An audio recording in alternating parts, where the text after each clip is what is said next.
Hello, and welcome to episode 287 of the Ministry of Arts podcast. Well, today I'm taking you to meet SLART, aka Steve Light. Steve is an outsider artist and an abstract expressionist. His eye has always been drawn to other outsider artists who paint in a naive genre.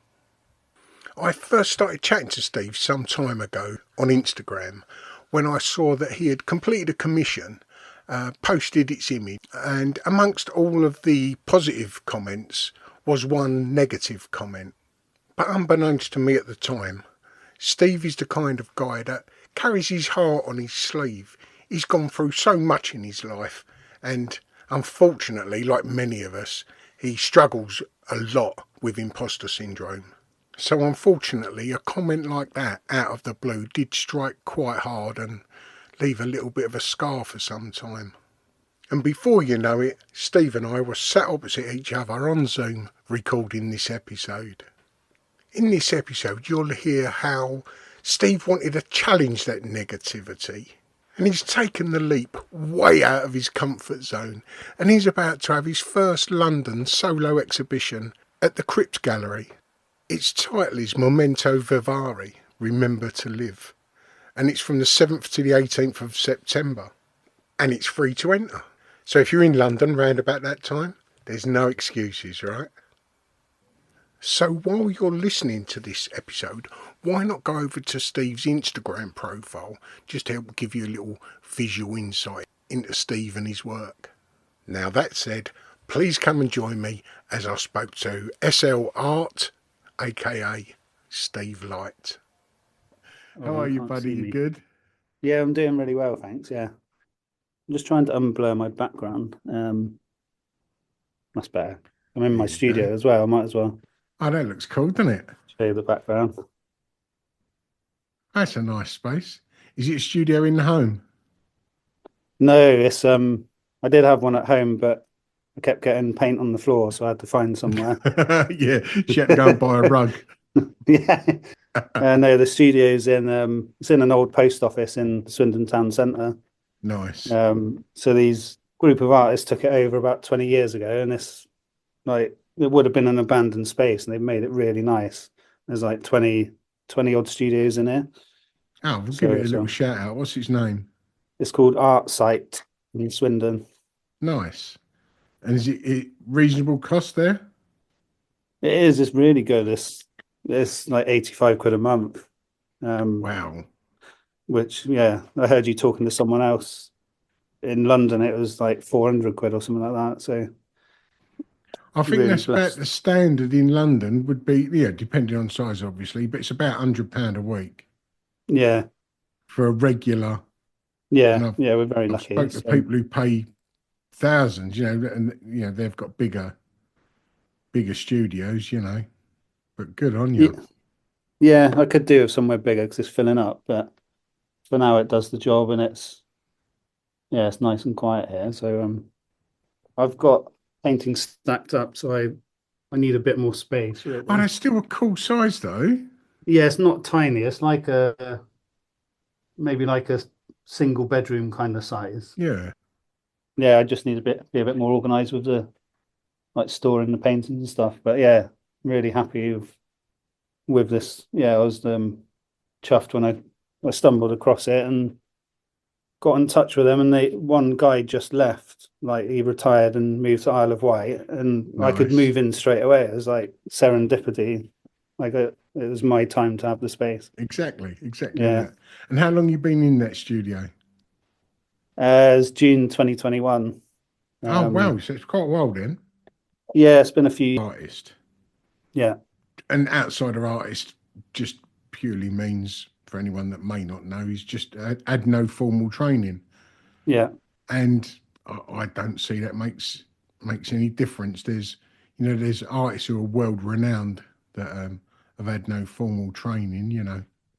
Yeah, I agree. It's, as you know, as an artist, it's like an emotional balancing act as well, because you compare yourself to other people, and I see some trained artists who've done like degrees and then masters, and they're really fucking highly skilled and really intricate realism paintings, and I have to keep reminding myself that's not my style. I've got my own unique style, and I Yeah, but don't. a master's, sorry to butt in, but No, it's okay. a degree, be it Mm. bachelor's or master's, none of them are technical. They're only academic, you know.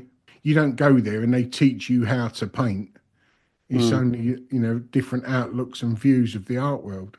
Yeah, I guess that was my belief then, just from childhood. Like even a lay person looking at, I say a lay person, don't want to sound snobby, but someone who doesn't know anything about art, man on the street, they would look at something that's realistic and class that as good, usually. Does that make sense? That's like the marker for being a good drawing for if someone's done it and it looks realistic. I'm Yeah, trying to but break that belief. Yeah, I didn't have any knowledge of the art world whatsoever yeah, when I fell in love with art. And I thought becoming a great artist was someone who could draw or paint and it ends up looking like a photograph. Yeah, I quickly learnt that that is not the case.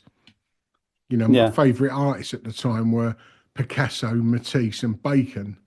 And as much as I fell in love with all of those, in my head, what I was looking at still fell into that category. But mm, when you look at any of those three artists, they create their own world, is what I'm trying to say, yeah. and invite you into it. And, you know, as an artist, that's what we all do. No, I agree. Picasso was like very highly skilled, wasn't he? I went to the Picasso Museum in Malaga and saw some of his like childhood drawings, and they were like hyper realistic. But then he kind of had to unlearn all of that to Well, he sort develop of his went own style. beyond. He sort of went beyond realistic, didn't he? You know, and he Yeah, started sort of debunking all of those theories. You know, yeah. we've ascertained that you're in Swindon at the moment. Was growing up in Swindon. No, I grew up nearby in a town called Marlborough. Well, I guess its claim to fame is the posh school there. So Kate Middleton went there, um, like Roald Dahl's kids. Yeah, It was yeah, yeah. quite an expensive school, like And a that's the one you went private to, is school. it? No, God no.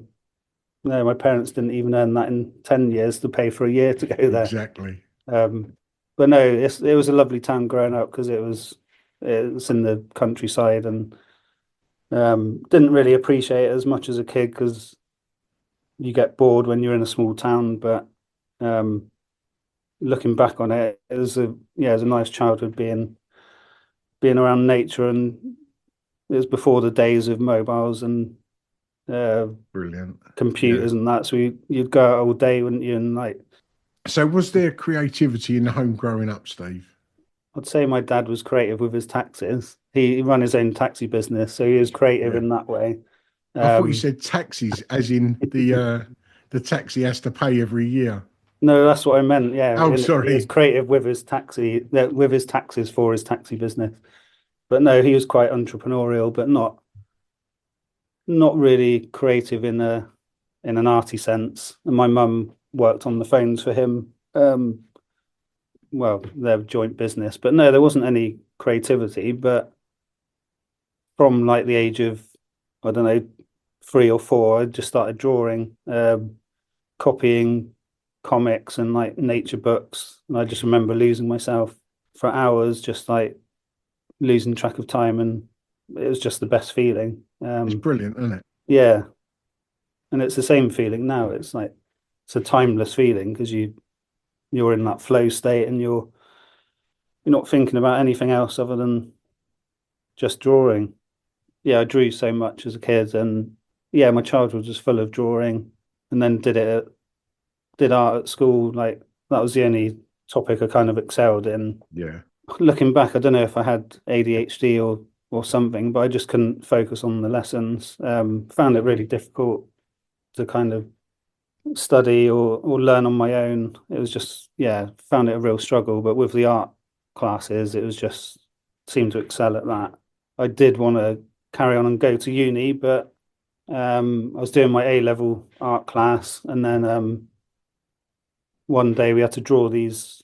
I think it was like quite a large scale drawing. It was probably 1 meter bit of paper by 0.5 meter or something.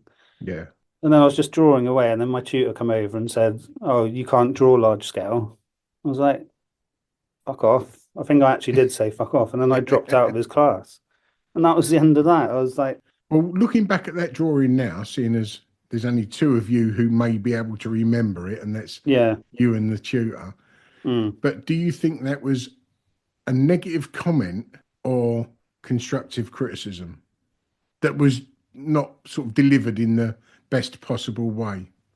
Well, I don't really know. It could have been like a way of motivating me to try harder or something, but I took it the wrong way. Well, I Yeah. took it the way I did. The funny thing was I found out like a couple of years ago that he forged his qualifications. So Oh, shit. yeah, I don't know the exact Brilliant. detail. Yeah, so you can literally sort of not take on any of his comments retrospectively, eh? Yeah. How are you in general on taking criticism? Can you take criticism? Constructive? I don't know. I'm quite sensitive to it. I haven't really had that many critiques of my work. It's kind of a fine line between because I want to do my own thing and not be told what to do. But on the other hand, am I missing out on things that I can't see? I don't know. But I'm definitely a lot better at receiving it nowadays than I was. Definitely a lot more thicker skinned as I got older. Yeah. Only just last week you received a mention on Instagram, didn't you, from a stranger, a Oh negative yeah. comment, and you didn't take that too well. That sort of planted a seed in your mind and heart, didn't it? You know? Briefly, it was yeah, I was posting a picture of a sold painting I did because I was looking at ways to market my work and I saw other people were posting these posts saying thank you for selling it. So it looks like you're selling to prove to people that you're selling your work. Yeah, yeah, yeah. And then I just got this comment from this other artist and he said, "Oh, it looks like a kid drawer. I can't believe someone paid 70 quid for that shit." And then my emotion, I just felt fucking awful. The emotions like rose up in me and just felt really anxious and angry. And I didn't know what to do. And I just deleted his comment and left it at that. But then after I reflected a bit, is he just jealous that he hasn't sold any of his stuff? People were projecting their own stuff when they're slagging your work off. I've been guilty not of slagging other people's work off, but I've had the feeling inside like I've seen some artists online who how do I put it? They like someone who's selling a lot who's got really basic drawing style. Um and I'd get jealous of them because they're selling regular work. But the thing is, they're being honest about this person. I think it's bad art by Jamie or something, but he's playing on that, and people are loving it, and it's bringing joy to the people who buy it. And Yeah, yeah, but he's already marked out his territory that yeah, his drawings are tongue in cheek, as it yeah, were. exactly, yeah. So I'd get jealous of people like that, and I see other people commenting on his work, like someone who's highly skilled, for example, would say, "Oh, what's the world coming to? Why are people buying this shit?" And then I try and keep out of that now because we're all doing our own thing, and Yeah, yeah, it's everyone only opinion, isn't it? You know, it is, yeah, everyone's work doesn't appeal to me. You know, mm, I can appreciate all art, but yes, not all of it connects with me. But yeah, I wouldn't really comment to tell them my actual thoughts on it at that moment because it's not entirely necessary and it's pretty much out of context as well, isn't it? You know? no, it is. It's just a projection of how someone is feeling. If someone was happy with their work and their life, they're not going to comment on someone else's. So it's just And do you reflection of reckon how that they're could go feeling. back to Steve when you've got it deeply enrooted that what a real artist would do, and possibly a little bit of imposter syndrome, like everyone I've spoke to has had that, no matter Yeah. whether they're a world-renowned artist or someone who's just stepping into that arena. But everyone seems to have had that imposter syndrome at one point, you know. No, you're right. I've listened to a lot of your podcasts and hear a lot of people and they're saying that they've had that as well. And I think at first the studio made me feel a bit more legitimate, but now it's just a space that I know that I'm going to come and work in. I know when I get down here, I'm going to paint. Yeah, it doesn't have the significance as what it had before. So I feel more like an artist with or without the studio. So yeah. I generally have a set of several questions that I ask each guest, and we've naturally just gone into yours, and I've asked a couple anyway. But the first I normally ask to give the listener a little indication of the sort of work you're talking about. So, Steve Light, how would you explain what you do to someone that may not know your work? Like a lot of people say when they're asked that, it's quite a difficult one to answer. So basically, I usually paint people on canvases, and the subject matter is shared human experiences and struggles that we've all had. And I add a twist of humour to that quite often. I'd say I'm definitely an expressionist. I express what's going on in the inside on the canvas, add a bit of light humour to it so I can laugh about it and other people can hopefully get some kind of relief from it as well. So one example of that is I painted myself nude, which was which is quite a challenging thing to do. But was it a true representation, Steve, or did you add a little bit of artistic license? Yeah, I made some of the bits bigger, some of the bits smaller around the belly. But no, the funniest thing triggered it as well. It was have you heard of an artist called Glenn Pudvine at all? I don't think so. He does quite amazing, like surrealist artwork. He had this one series where he had like his penis was fucking massive and it was strangling him. It was like wrapping all around his head and that, and the guy was there. It was like it was a painting of him, and I got really triggered by it. I was like, "What the fuck is this?" Just in my head, I don't know why. Like my own body insecurities or whatever, got really triggered by it, and then decided to face that by painting my own nude, and yeah, took a photo of myself naked in the mirror, and then started to paint this big oil painting, and it was amazing watching it unfold as I was painting the body shape and then private parts and all that.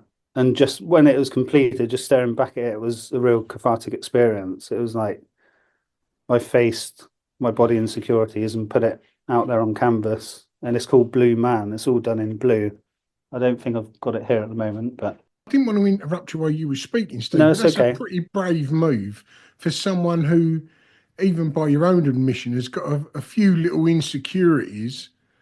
I presume you've put it online or shown Yeah, it somewhere.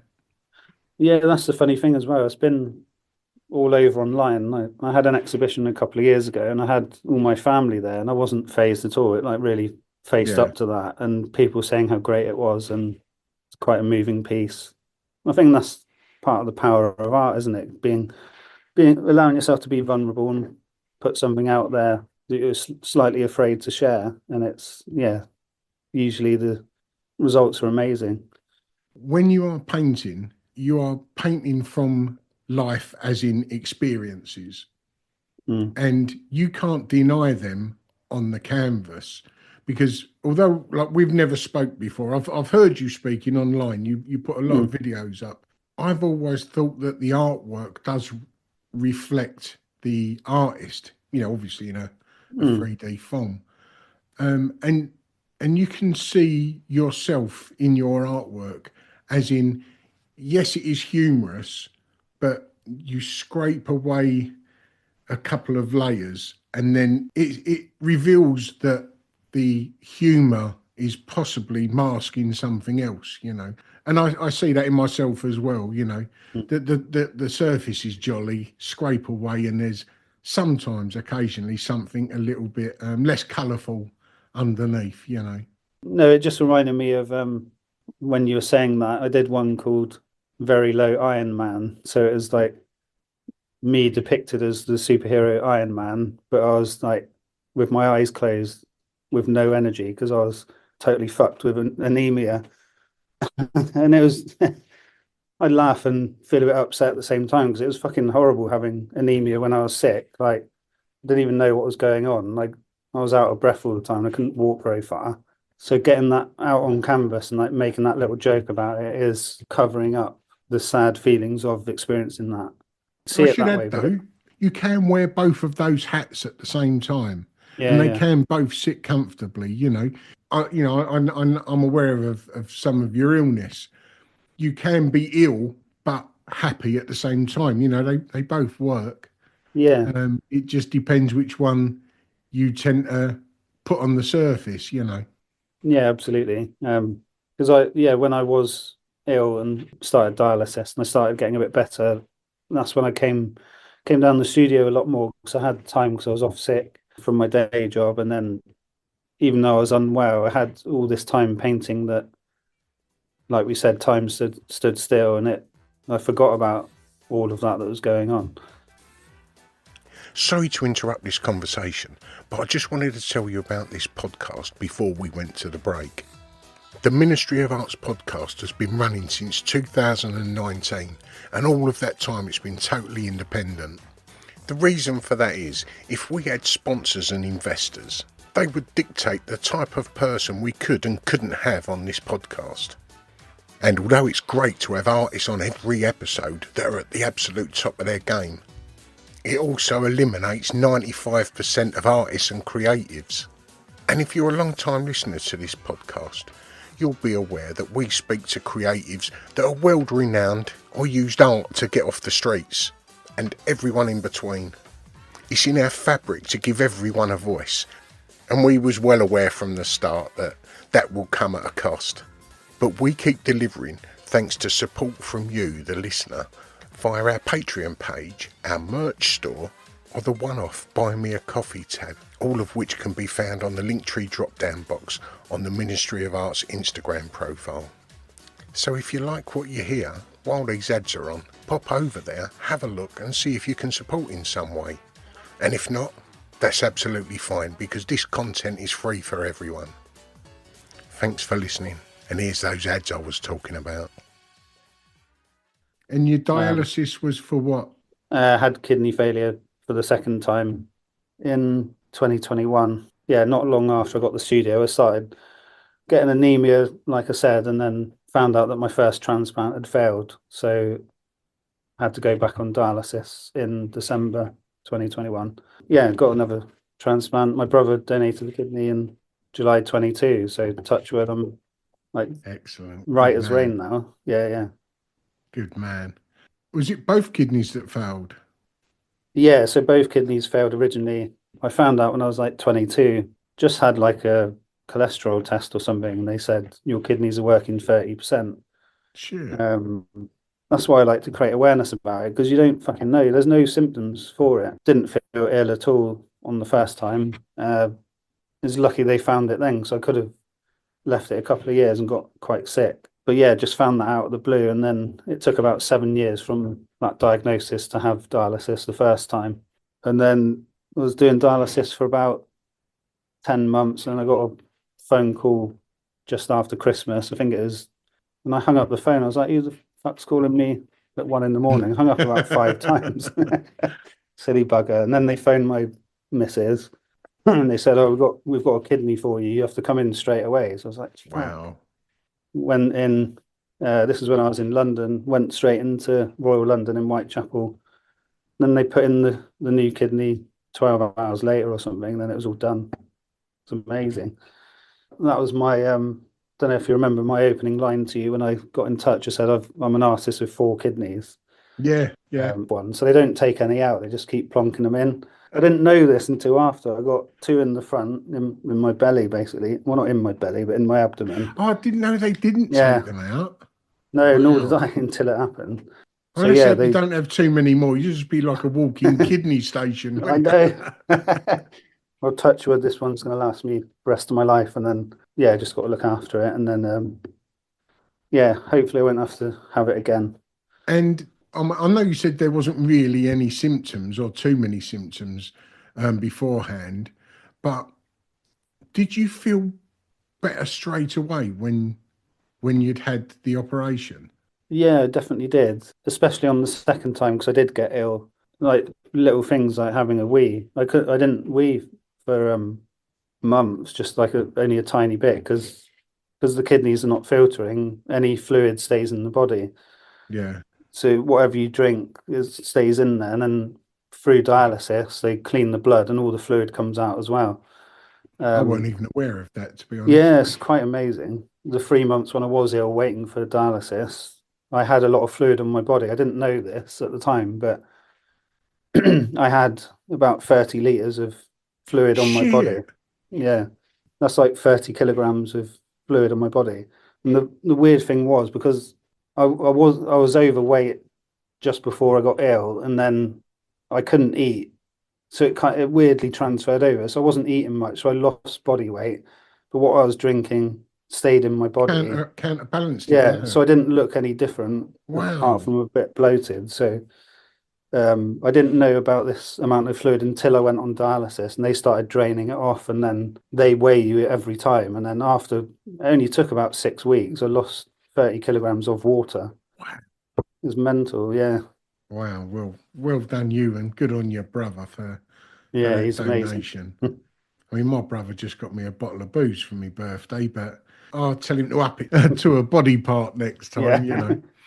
Yeah, so your work sort of derives from experiences in your own life. And I did see one. Was it a true story of the one where there was a story alongside it of you and your brother Gary? Was it with your mother, the story? But I didn't ascertain whether it was a true story or a story that you'd created.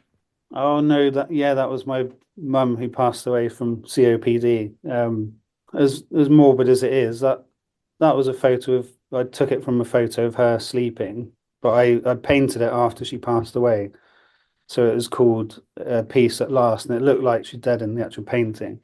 I guess it was part of a way of dealing with grieving and getting that off my chest, really. Yeah. Yeah, the bit about you were saying about the M&S sandwiches, it was I was saying that I like a bargain, and that made me happy. I went down to the M&S thingy and they had all the yellow stickers on them. So I bought about 4 sandwiches because they were reduced. My brother was being a bit stubborn about coming to see our mum. Got him down there, and we got to see my mum together, and then she died like 12 hours later. So I think she was ready to go. I'm glad he came down. He was glad he got to see her before she went. And it, as hard as it is when someone dies, you kind of want a weird to say a perfect ending to someone Yeah, of passing, if that makes course. sense. Yeah. You want it to go in a way that's peaceful for them. And yeah, it was the best of a bad situation. She passed away peacefully, and she got to see everyone just before she went as well. Yeah, No, that's pretty cool. You know, it comes to us all, and it's nice yeah, to have a nice one, isn't it? You know, yeah, yeah. Of course. we've all find a little bit of solace in creating an artwork to deal or to process with them sort of situations to do. So it's the perfect way. I've done it several times Yeah, to get through those situations, and it definitely seems to work, doesn't it? yeah. It does. Yeah. Well, which piece, Steve, that you've created has got the strongest emotional connection, do you think, to you or others? I think I'll say the Bloodlines one because I did mention the Blue Man one earlier, but the Bloodlines one was the painting of me, my first dialysis session. I've got a print of it here, but it's a much bigger one. Yeah, I see you painting that one. Yeah, that was the first dialysis session after I was ill in late 21 when I was really ill and I was desperate to have it, and took a photo of myself like feeling sorry for myself, like so bloody cold, had the mask on because it was COVID time as well. That kind of signifies that crazy period Yeah. of all of our lives.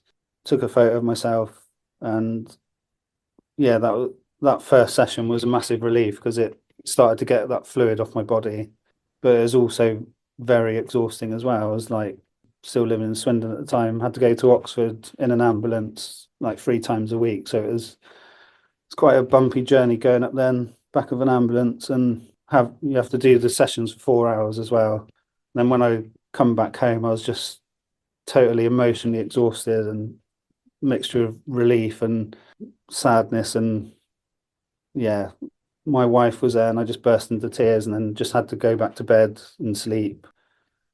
painting that was a way of processing that and coming face to face with what I'd gone through. Because when sure people listening to this will agree, when you when you're going through something or illness or whatever, you still feel like the same person, and you're just dealing with it. Not physically, things might change a lot, but generally the way you think about things, you're basically getting on with it, if that makes sense. You're just getting through it, and other people will think, "Oh, you're amazing for doing that," or "How did you manage that?" You just get on with it, really. Yeah, you just adjust daily Yeah, to how that day is progressing. But you did yeah, say something back there, Steve, about you was feeling sorry for yourself. And I think as Brits, that's one of two things that we don't do that I think we should do more often. And it's that and the opposite end of the scale. We don't feel sorry for ourselves when we should. We always do that little bit of stiff upper lip. And likewise, when we deserve it, we don't pat ourselves on the back either, you know. So I yeah, think if we've done more of those either end of the scales that bring us into the centre a bit more rather than masking our true self, you know, I think that'd help all of us a little bit more yeah. and No, others around us as well, you know. yeah. We do need to express ourselves. Paintings definitely help me process a lot, and yeah, just talking about it as well is just underrated, isn't it? Really, Yeah. people don't talk about what's going on. And do you find that would be your sort of personality anyway, putting on a brave face? Oh, absolutely. By go being the total opposite and expressing everything, if that makes sense. Yeah. Um, your influences, Steve. Yeah, If there was you and five artists, past and present, what would your ideal group show be? that's a good question. And I've heard that a lot on your podcast, but I didn't want to overthink it again because I know there's some that will come to mind. So definitely Jean Dubuffet, because he's like the founder of outside, well, not outsider art, but he invented the term art brut, and he was really outside the box for his period. And I've been to his exhibition that really inspired me. He's just have you heard of his work before? Yeah. He's just amazing at experimentation and not afraid to create in a naive way. Yeah, so there's him. Keith Haring as well, definitely one of my idols. I didn't realize that Dubuffet was one of Keith Haring's inspirations, and Jean-Michel Basquiat looked up to Dubuffet as well. And when you look at Dubuffet's work, you can see how that kind of dripped down into their work. Yeah. Yeah. I really love David Shrigley. His work is totally naive, and he admits that he went from being the best drawer in his class at school, and then at uni he was like the worst. But he embraces that, and like he says he can draw a bit better than he does, but he's just so prolific, and his work is always uplifting, and it makes you think. How many is that for? And the other one, it was a toss up, but I'll say Frida Kahlo. Her work was like amazingly expressive, and she was just like a powerhouse, really. Yeah, there's not many who have come since like her. So yeah, that's my five. That'll do. So a lot of yours were from the naive side of the art world, weren't they? So that's obviously where your eye takes you. Yeah, definitely. I was just thinking about what I said about Shrigley appearing to be the worst in college, but he's probably the most prolific out of his class now. I wonder what the rest of his class are doing if they carried it on or whatnot. But yeah, it But goes to that's what show. he's done though. He's just been true to himself all the way along. You know, he hasn't changed to meet anyone else's opinions. And Mm. now everyone has gone round to his way of thinking.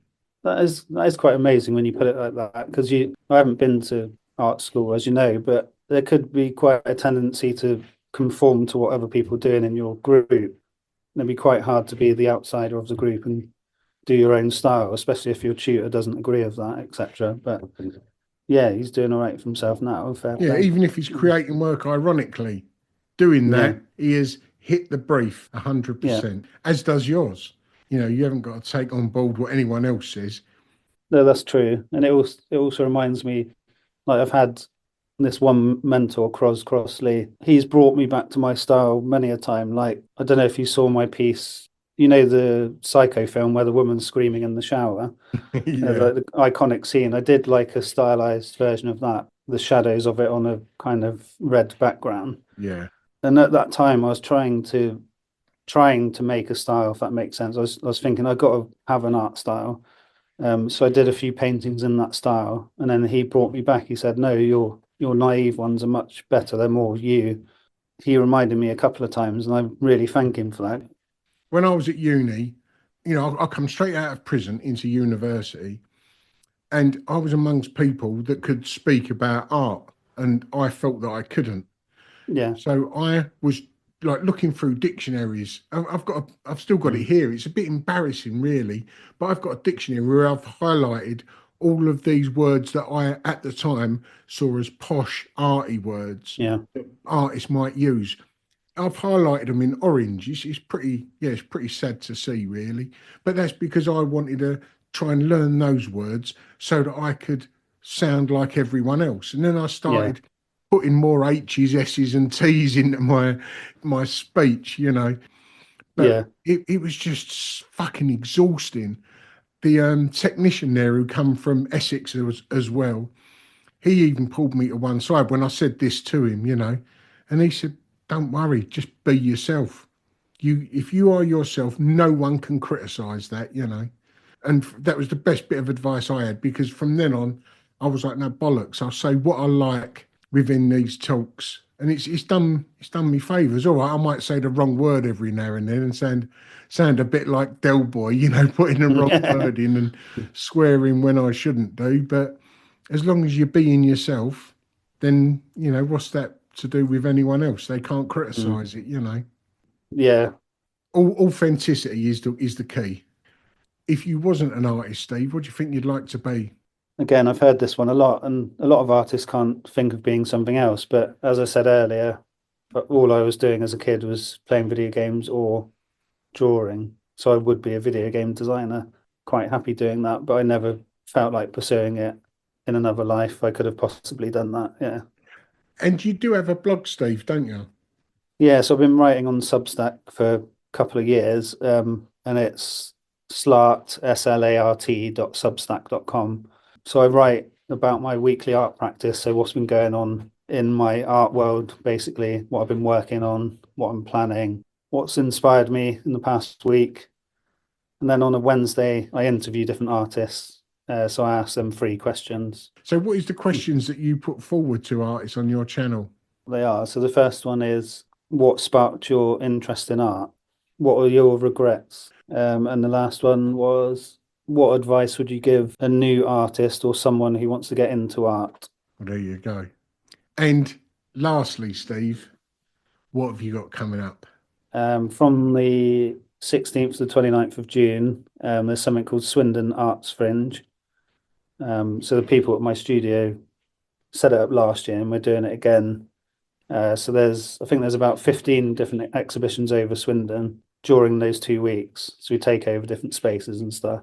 Brilliant. My one is in the Swindon Art Museum. So I've got an Art Brut exhibition for like local outsider artists. Excellent. So I've got that coming up then. That's swindonartsfringe.co.uk to find out about that. And then in September, I've got my big solo exhibition. So just to give a bit of history about this, I'm still working a day job, but I want to pursue a career as an artist full time because I need more time. So I said I'll give myself a year to really make an impact with a big solo exhibition. It's going to be this September 6th till the 19th, and it's called Memento Vivere, which means remember to live, and it's in the Crypt Gallery, which Nice. is perfect for the subject matter. So it's all around death, basically, but in the typical SLART style, it's not going to be morbid, it's going to be quite uplifting. Yeah. So yeah, the opening night's on the 6th of September between 6 and 9. And the Yeah, Crypt Gallery is the crypt of a church in between King's Cross and Euston stations. yeah, it's quite central. So it's below an actual St Pancras Church, and they turned it into a gallery. Not sure how long Gorgeous ago, but space. yeah, it really is. It's been looking into it for a while, and then this idea really fit with the space. and it's still got the atmosphere of a crypt in there. So it's got the low lighting, and like little corridors and stuff. So yeah, I'm really looking forward to that. I'm spending every spare minute I have organizing that and putting everything I got into that, and I got some time dedicated to painting at the end of May. So I've got some existing work, and then I've got between 10 and 12 paintings that I'm going to create for that as well. So yeah, I've got some exciting things coming up this year. Just again, give us the title, the date, and where it's taking place. Yeah, sure. So it's called Memento Vivere. It's in the Crypt Gallery in London. And the opening night is the 6th of September. And then the exhibition runs from the 7th until the 19th September 2025. Brilliant. A little siren that went off in my head when you was saying that you're giving yourself a year to prove yourself to be an artist. I think you should give yourself a bit of flexibility on that, because it's great to give yourself a goal, but sometimes you need a few shots at goal. You know, Yeah. it's not always your first attempt. It's a hard old world out there, and you know you shouldn't pin all your hopes on your one exhibition, because it may not be an exhibition in London that kickstarts your future career. It may be that little something that happens locally in Swindon, you know. Yeah. Don't want to put a downer on anything, but all I'm saying is don't be too hard on yourself. No, I appreciate that. No, I don't kind of feel like if it doesn't happen, I'll be devastated. You're already an artist, so yeah, don't worry about that. The exhibition is like a focal point where I can put energy into that. And then you never know who will come along to that and see my work. And that might lead to something else a year later or something. So I'm open to things happening, and I'm not going to be upset if it doesn't happen at that deadline. Good, So good. yeah. And for anyone that may not be able to get to your show, Steve, where can they see what you're doing, be it website or social media? Instagram, my handle is slart.me, SLART.me, and my website is slart.me. Yeah, like I said before, I've got my Substack as well to read about my art practice and my free questions. So that's slart.substack.com. Brilliant. And I wish you all the very best for your exhibition at the Crypt Gallery from the 7th to the 18th of September. Thanks a lot, Gary. It's been a real pleasure, mate. Steve, all the best, mate, and I'll speak to you soon. Yeah, thanks a lot, Gary. Take care, mate. Ta-da. See you later.